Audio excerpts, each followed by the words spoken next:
crowd-funded title that's raised, well, an enormous amount of money. They've decided to do something quite unusual. They have their very own television studio here.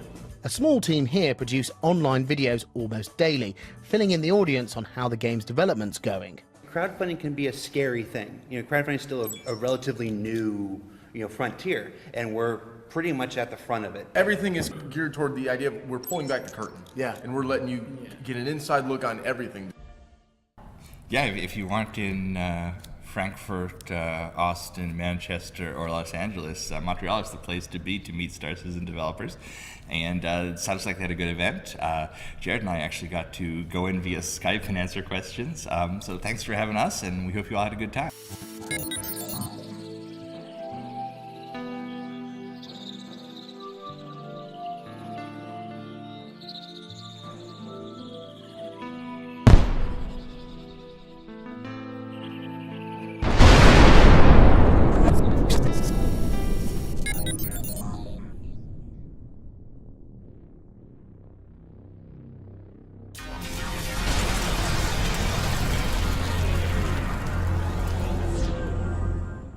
Thanks, guys. On this week's ATV Behind the Scenes, we're sitting down with gameplay programmer Mr. Mark Abent, and he's going to take us through a brief tour of a new tool that we're using here at Cloud Imperium Games called DataForge. So, Mark, how you doing, man? Welcome back to How's it Around going? the Verse. It's good to be on the. Well, I don't think I've been on Around the Verse in a long time. Not since you went rogue and started your own show. But Yeah. no, it's good to have you back. Now, DataForge. Let's just start at the beginning. What is DataForge? Well, one thing I noticed. Do I look at you or do I look You at? can look at me. Okay. Because all right. Sorry about that. I just wasn't sure where I should be looking because I noticed the cameras are all here and I'm looking this way. Sorry, we're just waiting on you. Oh. I'm good. Oh, what was the question again? All right, so,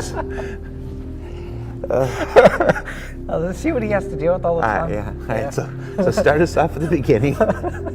We're just leaving all this in, by the way. What is DataForge? All right.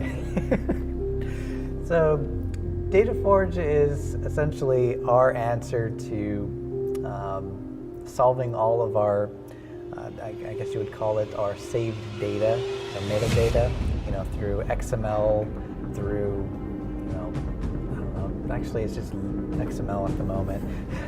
Trying to get rid of, having all these XMLs that get parsed every which way throughout the engine and just have one central location where all of our data gets set, modified, and stored. Gotcha. Now, CryEngine uses XML by default, Yes. which is why we've been using XML. Yes. Why is it important to us to move away from that and centralize the data? So XML is very error prone. I could modify one thing and now that whole thing's broken.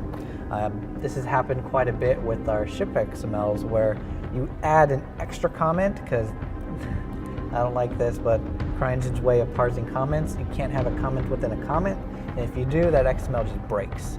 So you could have simple things as that, or a double quote, or a wrong thing here, and now your ship is vanished, and it's like, oh no, what did I just do? Gotcha. And especially becomes error prone when you have guy over here working on something, guy over here working on something, they both commit and merge, and it just becomes a mess. Gotcha. And of course, the game that we're making is a bit bigger than Yes. than the scope of what CryEngine was originally designed for. So I think we're moving into an area now where XML just isn't robust enough. Yeah, it was fine in the beginning when you had one person like Calyx working on it, but now we have a dozen studios all working on the same thing. It just becomes a nightmare. 4 internal studios and outsources, guys. We didn't expand to a dozen studios last night. Not tell anybody. There'll be a thread. There'll be a thread. Yeah. Now I forgot where I was going to go with that. Now, oh well. So CryEngine was it's an in-house tool created by Ashley. It was created by Ashley Canning, and I believe it was also David Gill. Ash is the main guy working on it, but David also helped support, some of the features here and there from what I was told. And it actually started on this almost a year ago, year and a half ago? He came on the project about 2 years ago, right around the time when the UK office just started up. He wasn't originally planned to work on this. I think he was going to be a gameplay programmer. And then about a couple months after he came in, we needed a solution like this, and DataForge was the answer. We didn't know what it was going to be, but we needed someone to work on it, and Ash was like, "I'll do it." Gotcha. So why don't you take us through? Show us an XML, and then show us what DataForge can do for us. Sure. So let me pull over a simple XML. Come on. Move to new instance. So here we have a 20 millimeter round of ammo that I'm not sure which gun. I think the Gatlings use this, and it's actually split in two. We have the design view, and then we also have which we call the interface, which is the graphics view. We had problems where designers and artists wanted to modify things. They would stomp over each other's work. So we ended up splitting it with this interface system where this is the design stuff and this is all the visual stuff, lights, lasers, graphics. So even something as simple as a bullet had two different XMLs. It had two different things. All right. The other reason why they had two was we used to use something called ScriptMonkey. It was something I wrote where in Excel, you basically had the names of the projectiles and then some properties and would auto-generate the XML. Now, when people go in there and just start modifying things without using that script, when someone reruns that script, all the settings would be lost. And the artist didn't know about that thing at the time, and it was never set up.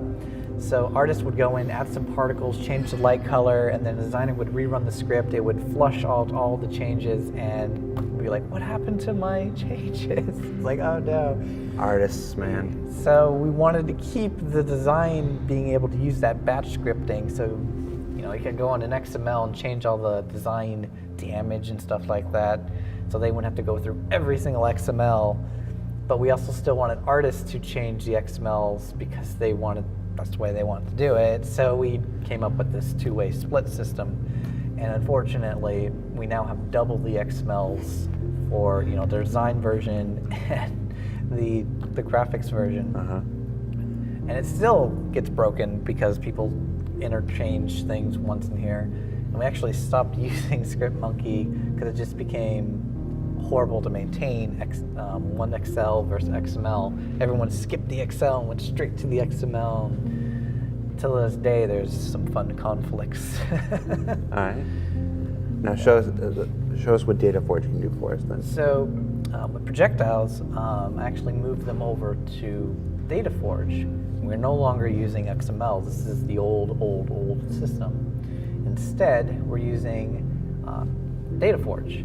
DataForge is nifty. It basically stores all of our data for game modes, for conversation systems, to characters like clothing. We're going to move into here, but specifically for our projectiles, we have this.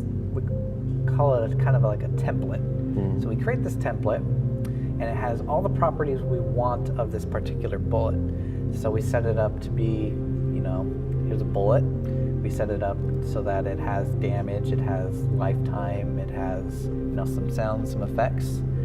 And then, we're going to have a bunch of bullets that are going to share the same properties, but we don't need to copy all the information over and over again. So Ash came up with this system called the variant system, and you could literally right-click and create a variant, which, for all intents and purposes, it copies the master, unless you change things here and there. So you could create like this template, create a variant like these guys, and change the damage.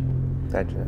But that's still tedious to designers, and they love XML, so we extended it even more. So where's my XML?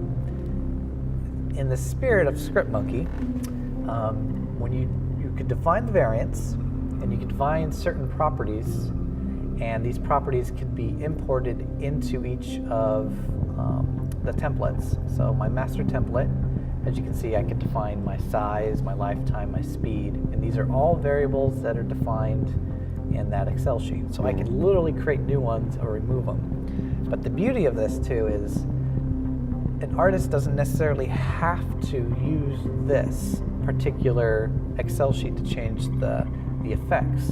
They could go into the required variant and they could start modifying and adding particles and that's specific for that variant. So it's kind of the best of both worlds. Okay. Now it will get tricky. Well, actually the one good thing too is if a designer decides this is gone, it will be removed and now the artist will notice it is gone, so he doesn't have to add the effect anymore because it doesn't exist. Gotcha. We also lock the file so one person can modify this at a time. Now, it should be noted, we've got a list here of all these different things like physical damage and speed and whatnot. These are not final values, people. Don't. No. This was set up for the demonstration here. Yes. Don't get too excited. So, I literally ran a script to auto-generate these properties. Yeah. When I converted over the system, none of these are the actual values. They're going to get passed off to the designer to fill in the real values. somebody will still screenshot this and post it up there like they're real things. Yeah. All right. So besides, you said besides bullets, we've got, or besides ammo rather, we've got all kinds of things. We've got the conversation system. I see game levels in there. Yeah, we have properties for game levels, certain things. You know, if we have to add a certain flag to disable something, like I don't know, you can't shoot in Racer. We add a bool into here, and then we update all of our fun little scripts. Now, DataForge isn't just a fancy tool for creating XMLs. It's actually we're storing the data differently than XMLs now, right? Yeah. So on the very first phase, everything gets stored out as just XMLs. That's just the save information. This is only on the designer's, or I should say on the developer side. When it finally gets out into the public, it gets stored into a binary blob. Okay. So what that means is when we're actually in the game and everyone's playing, we don't have to parse an XML every time we spawn a projectile, every time we spawn a ship. Instead, we have that information somewhere already in memory and we just grab it. It's so quick.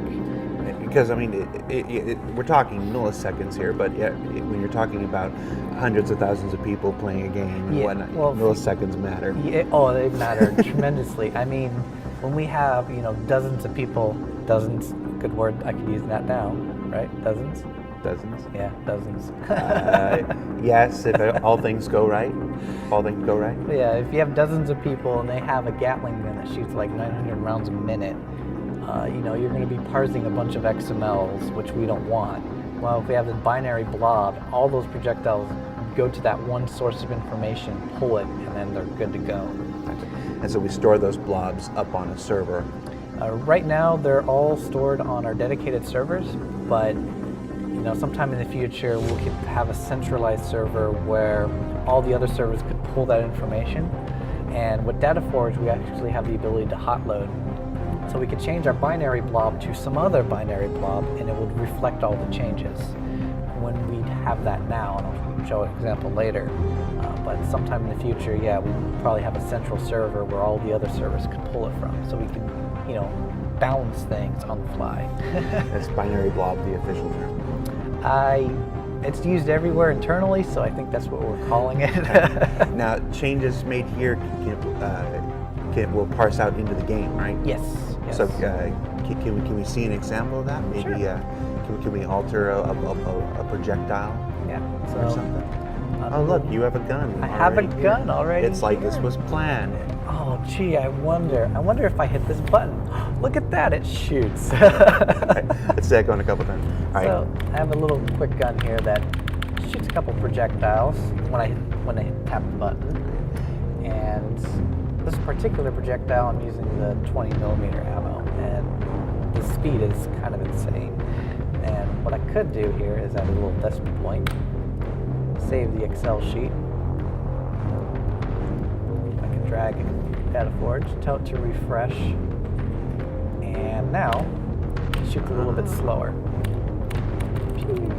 It kind of dips down. That's only because I'm in a gravity box, just to illustrate it. So, yeah. We're all in a gravity box at some point. Exactly. All right, I want to throw you an audible here. Slowing down is fine. Can we change the projectile to something completely different, like a ship, maybe? Yeah, I think I know what ship we can change that to. All right. So let's go back to Data Forge, and let's change our geometry. So I'm going to get rid of this material because that changes our colors on our projectiles, and they all share from this solenoid. So what I can do, change this guy. Let's just say, let's change it to an M50.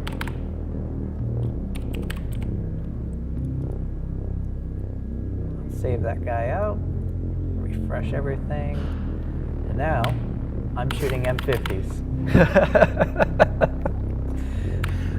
Good. Justin, add some sound effects. Let's see what sound an M50 makes when it shoots. Pew, pew, pew. All right. Let's change that back before I get in trouble. I think we should keep it. Well, Mark, thanks so much for giving us a brief tour of DataForge. This is an incredibly important tool, a year and a half in the making now.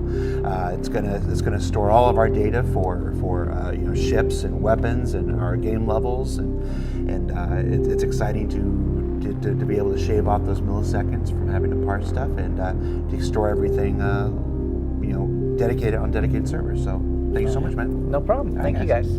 Back to you. Seriously, fix the ship.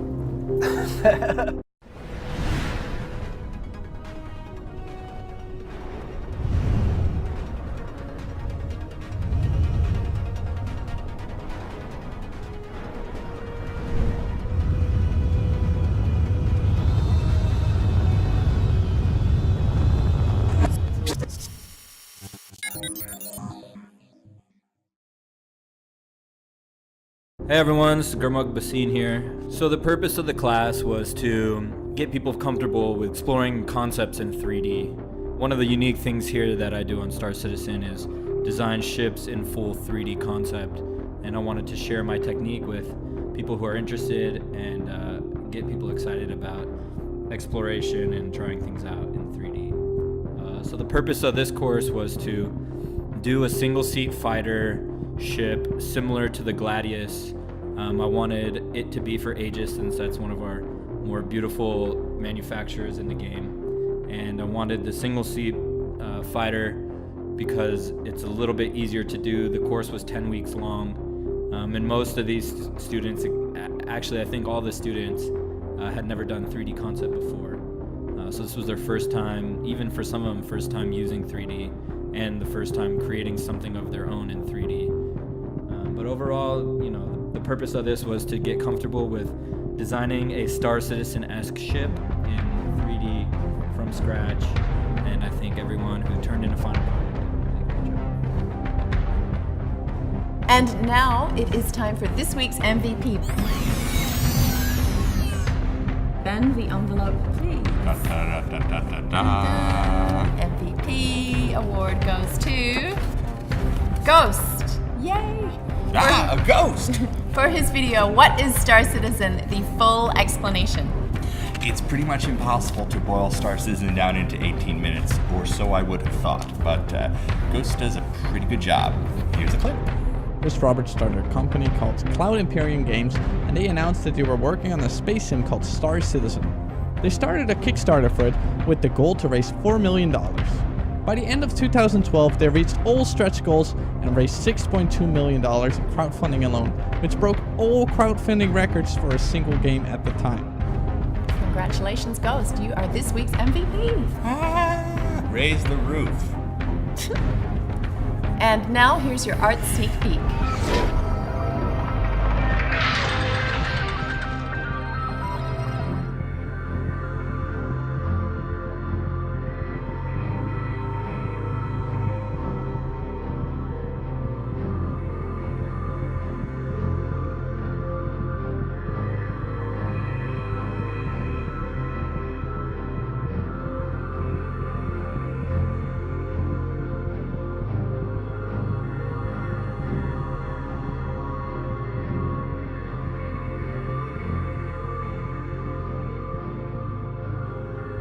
Well, we will see you next week on Around the Verse. Around the verse. It's a low-carb diet.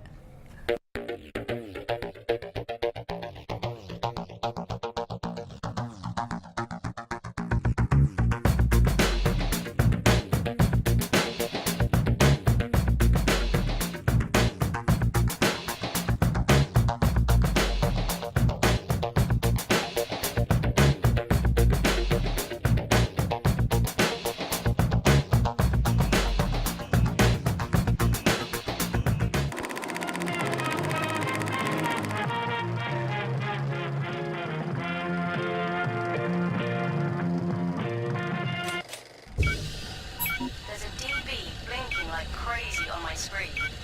Here, I sent you the location.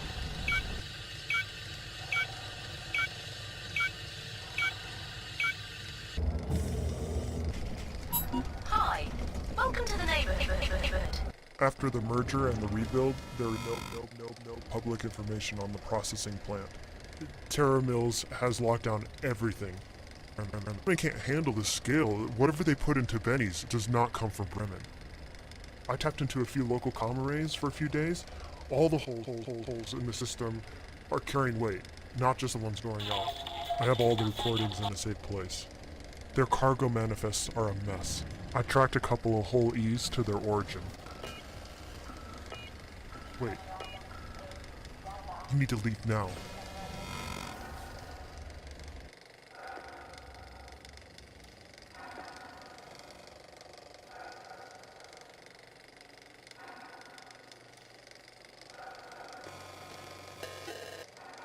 Meet at Gundo Shipping Hub, Crusader, Stanton System. I'll have everything.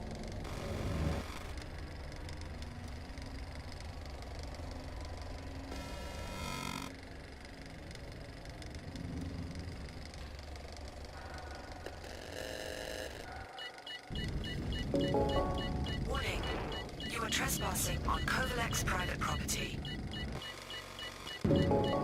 This Covalex's shipping hub is currently closed to the public. We apologize for the inconvenience.